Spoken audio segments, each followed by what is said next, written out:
नमस्कार। सुबह के 7 बजने वाले हैं। एक नया दिन और खबरों का नया सफर। आपके साथ मैं हूं प्रीति बिष्ट।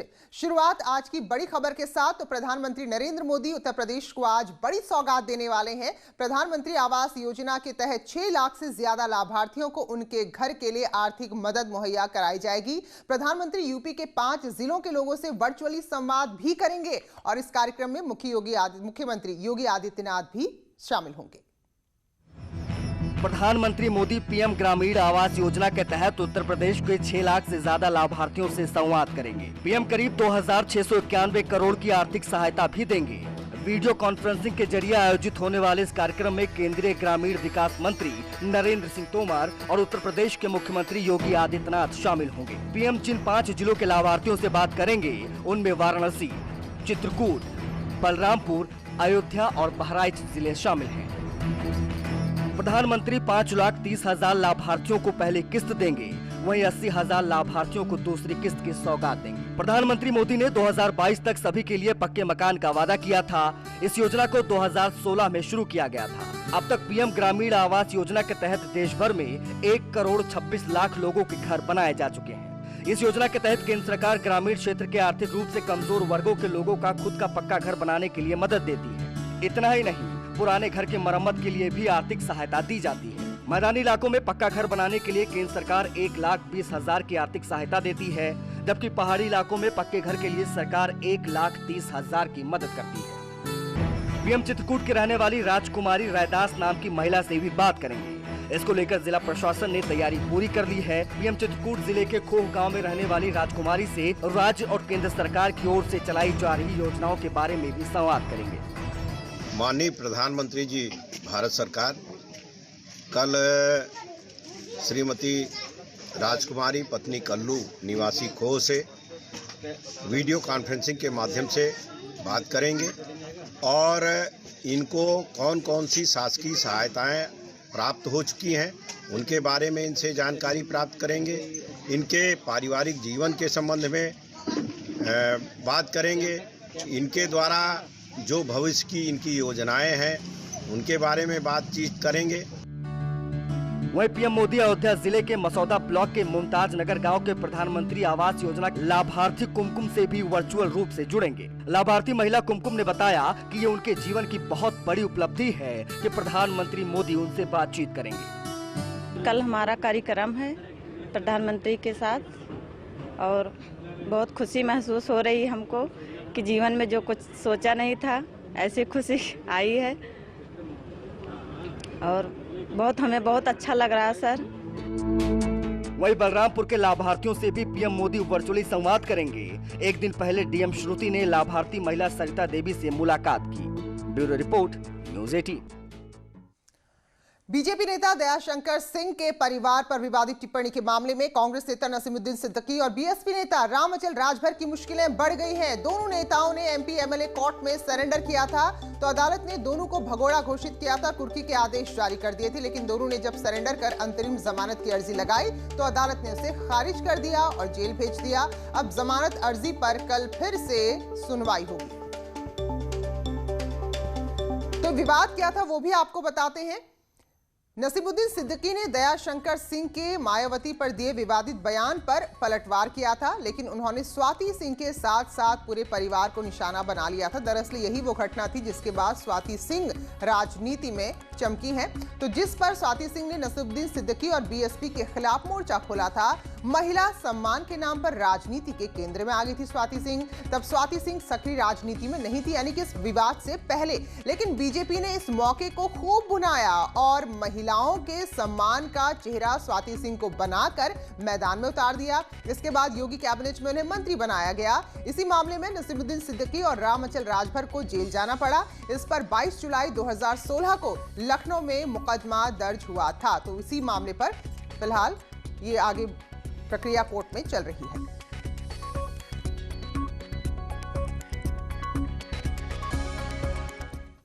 तो नसीमुद्दीन सिद्दीकी और रामअचल राजभर को जेल होने के बाद स्वाति सिंह के पति दयाशंकर सिंह ने कोर्ट के फैसले का धन्यवाद दिया। उन्होंने कहा कि आज जाकर उनको और उनके परिवार को इंसाफ मिला। मैं अपनी इस लड़ाई के लिए अपनी मां को आज मैं प्रणाम करता हूं कि मैं तो उस समय था भी नहीं जब ये संघर्ष चल रहा था। तो मेरी माँ ने 88 साल बुजुर्ग माँ ने, जो एक गांव में रही हैं, गांव के परिवेश में रही हैं, लेकिन उन्होंने उस समय हमारी इस लड़ाई में हमारे जब उनकी बहू को, उनकी बेटी को, उनको जब गाली पड़ी तो जाकर के 88 साल की उम्र में उन्होंने हजरतगंज थाने में FIR कराई। आज न्यायालय ने आज उनको सम्मान दिया है, आज उनको न्याय दिया है। मैं इसके लिए न्यायालय को धन्यवाद देता हूँ। और अब बात करते हैं वेब सीरीज तांडव की। तो इसका लगातार विरोध हो रहा था, जिसके बाद इसके निर्देशक अब्बास अली जफर का एक और बयान सामने आया है। उन्होंने कहा है कि तांडव के आपत्तिजनक दृश्य हटाने के लिए हम तैयार हैं। अब्बास अली जफर ने कहा कि हम सबकी भावनाओं का सम्मान करते हैं, तो ऐसे में कोई दृश्य अगर किसी की भावनाओं को आहत करते हैं तो हम उन्हें हटा देंगे।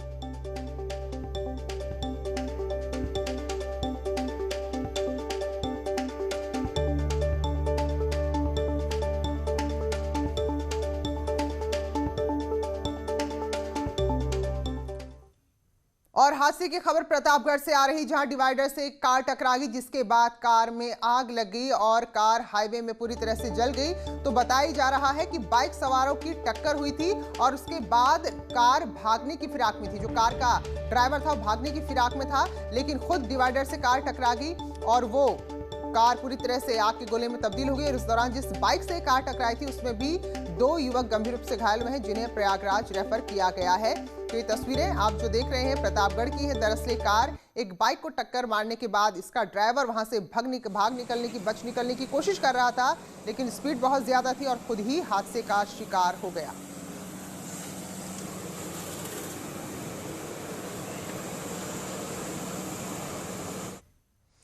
राहुल गांधी और बीजेपी के राष्ट्रीय अध्यक्ष जेपी नड्डा के बीच जमकर सियासी तीर चले। कल जेपी नड्डा ने कई सारे ट्वीट किए, राहुल गांधी पर निशाना साधा। उन्होंने पूछा कि राहुल, उनका राजवंश और कांग्रेस चीन पर झूठ बोलना कब छोड़ेंगे?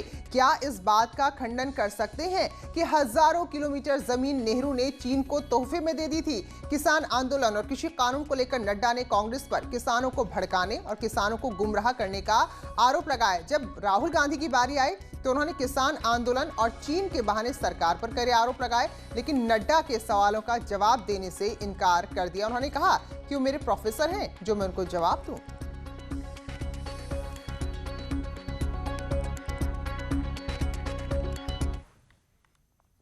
तो राहुल गांधी के प्रेस कॉन्फ्रेंस के बाद केंद्रीय मंत्री प्रकाश जावड़ेकर ने राहुल गांधी पर आरोप लगाया कि दरअसल वो सवालों से भाग रहे हैं। पार्टी देश की सबसे प्रमुख पार्टी है, उसके अध्यक्ष नड्डा जी ने सवाल क्या पूछे, राहुल गांधी भाग गए।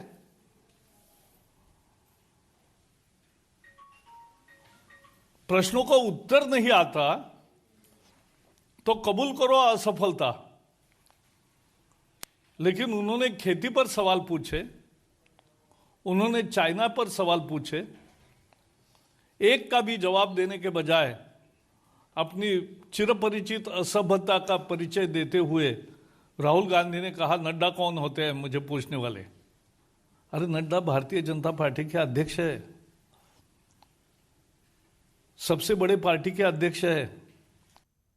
और प्रतापगढ़ से बड़ी खबर है, जहां मुठभेड़ हुई और इस दौरान 3 बदमाश गिरफ्तार हुए हैं, जिन्हें गोली लगी थी। हालांकि एक सिपाही भी जख्मी हुए हैं। फिलहाल सभी घायलों को अस्पताल में भर्ती करा दिया गया है। तो जो बदमाश गिरफ्तार हुए हैं, ये 90 लाख के गहनों की डकैती में शामिल थे। तो एक बड़ी कामयाबी प्रतापगढ़ पुलिस को मिली है।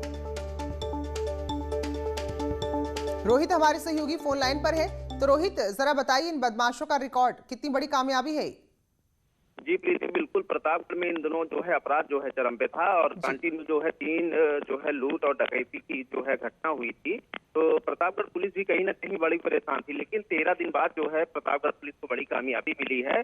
आज आधी रात जो है पुलिस को ये सूचना मिली कि जो श्याम बिहारी गली में 90 लाख रुपए गहने की डकैती पड़ी थी, उसके बदमाश जो है इधर से गुजर रहे हैं। और जैसे ही पुलिस पहुंची, पुलिस और बदमाशों के बीच जो है फायरिंग होने लगी। तो वहीं प्रतापगढ़ पुलिस ने जो है आत्मरक्षा के लिए जो है फायरिंग किया तो उसमें 3 जो बदमाश थे, फहीम, शुभम और पुनीत, उनको जो है गोली लगी है। वहीं प्रतापगढ़ पुलिस का एक सिपाही भी मुठभेड़ के दौरान घायल हुआ है। प्रीति ये बड़े ही शातिर बदमाश हैं। अगर बात करें तो फहीम जो है प्रयागराज के नैनी का रहने वाला जो है बताया जा रहा है। शुभम और पुनीत प्रतापगढ़ के रहने वाले थे और इन लोगों ने जो है इकट्ठा होके और डकैती की जो है योजना बनाई थी और उसको सफल तरीके से जो है अंजाम दिया था। सराफा बाजार से दिन दहाड़े जो है 90 लाख रुपए के गहने जो है लूटकर पुलिस को चकमा देकर 13 दिनों से फरार चल रहे थे, लेकिन आखिरकार पुलिस को कामयाबी मिली है। लगातार पूछताछ जारी है। एसपी खुद जो है इनके इनकाउंटर का जो है मोर्चा संभाला था और भी कई बदमाश आसपास हो सकते हैं, जिसको लेकर एसपी जो है अलर्ट है। सारी पुलिस बल के साथ जो है इलाके में उनकी लगातार कैंपिंग जारी है। चलिए, बहुत बहुत धन्यवाद रोहित आपका। तो ये अपडेट दिया आपने। शातिर बदमाश थे जो अब पकड़े गए हैं। तो दूसरी तस्वीर आप उस घटना की ही देख रहे हैं जब दिन दहाड़े इन्होंने एक ज्वेलर्स की दुकान से 90 लाख के गहने लूटे थे और आखिरकार अभी पकड़े गए।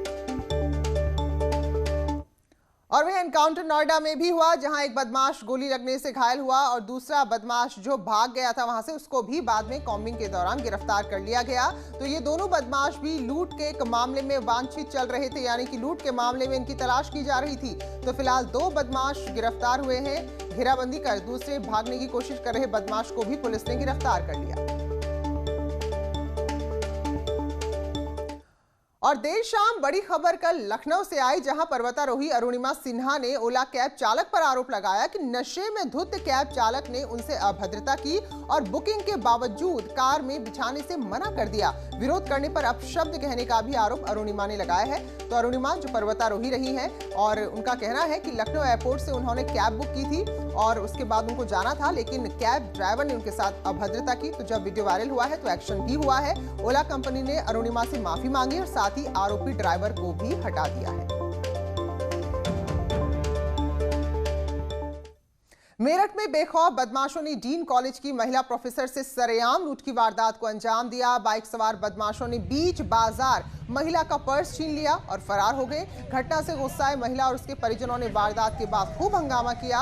इसमें खास बात यह भी रही कि लूट की इस वारदात को चौकी से कुछ ही दूरी पर अंजाम दिया गया। घटना मेरठ के थाना नौचंदी क्षेत्र के सेंट्रल मार्केट इलाके की है, जहां बाइक सवार बदमाशों ने खरीदारी के लिए आई महिला को तमंचा दिखाया और लूटपाट की। महिला का कहना है कि उनके पर्स में कुछ गहने, 40,000 रुपए और मोबाइल फोन था जो बदमाश लूट कर ले गए।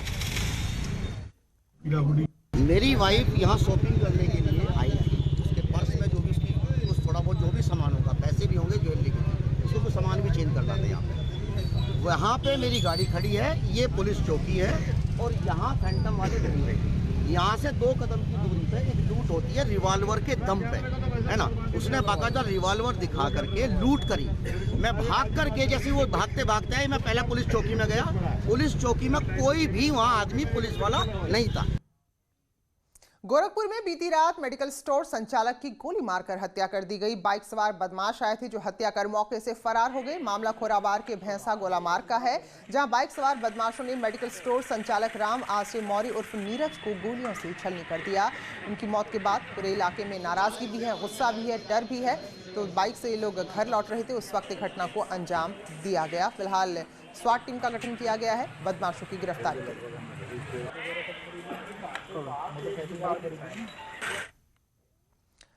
जब राम मंदिर पर फैसला आया था, उसके साथ ही मथुरा काशी की मांग भी तेज हो गई थी और अब उन मांगों का असर भी दिखाई दे रहा है। वृंदावन में सुदामा कुटी के महंत सुतीक्ष्ण दास ने मोहन भागवत से इस बाबत मुलाकात की है। रिपोर्ट देखिए।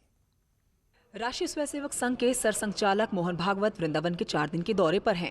दूसरे दिन केशव धाम परिसर में ब्रज प्रांत की बैठक हुई, तो वहीं मीडिया को दूसरे दिन भी संघ प्रमुख के कार्यक्रम से दूर ही रखा गया, जिसके चलते स्वयंसेवकों और विशेष लोगों की आवाजाही जारी रही।